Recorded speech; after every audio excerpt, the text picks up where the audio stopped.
तुम मोदी और नीतीश कुमार को डराने की तुम्हें हिम्मत है? क्या तुम में हिम्मत है? नहीं है। तुम आंख में आंख डालकर नहीं बात कर सकते।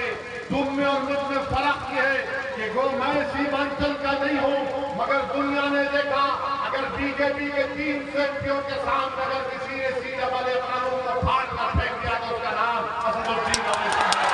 दुनिया ने देख लिया कि अगर एनडीए के 300 एमपी के करीब अगर किसी ने खड़े होकर पूरी पार्लियामेंट में कह दिया ये कानून संविधान के खिलाफ है, ये कानून मस्जिद को छीनने का है, हमने मोदी के सामने, अमित शाह के सामने, नीतीश कुमार के एमपी के सामने कहा ये लोग इस कानून को फाड़ता और तुम्हारे मुंह पर फेंकता है। ये लड़ाई आपकी लड़ाई है। नौजवानों, तुम्हारे मुस्तकबिल की लड़ाई मजलिस इत्तेहादुल मुस्लिमीन लड़ रही है। नौजवानों, मेरी माँ और बहनों, आपके ख्वाबों को पूरा करने की लड़ाई मजलिस इत्तेहादुल मुस्लिमीन लड़ रही है। बुजुर्गों, तुम्हारे दुआओं को अपनी जानेनामा पहनाने की लड़ाई मजलिस इत्तेहादुल मुस्लिमीन लड़ रही है। ये जो दूसरे आ रहे हैं, अरे इनके पास न प्रोग्राम है, न इनके पास सीमांचल के इंसाफ की कोई बात है। बताओ, जो जेडीयू और बीजेपी का उम्मीदवार है, तुम सत्ता में हो 20 साल से, तुमने सीमांचल के लिए क्या किया? अरे तुम्हारे नेता नीतीश कुमार के मुंह से कभी तुमने सुना सीमांचल?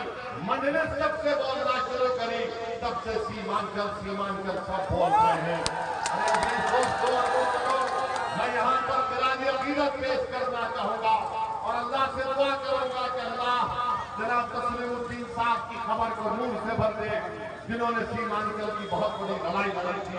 मगर याद रखो मेरे अजीज दोस्तों और बुजुर्गों, नेता आपका होगा।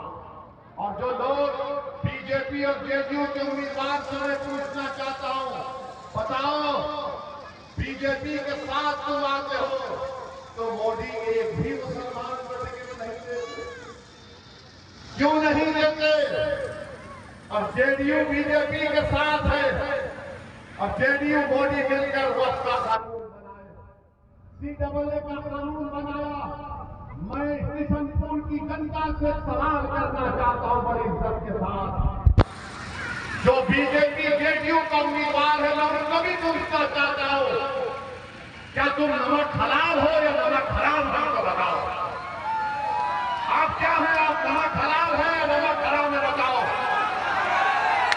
तो क्या ये बीजेपी का मंत्री नहीं कहा कि बिहार का मुसलमान नमक हराम है?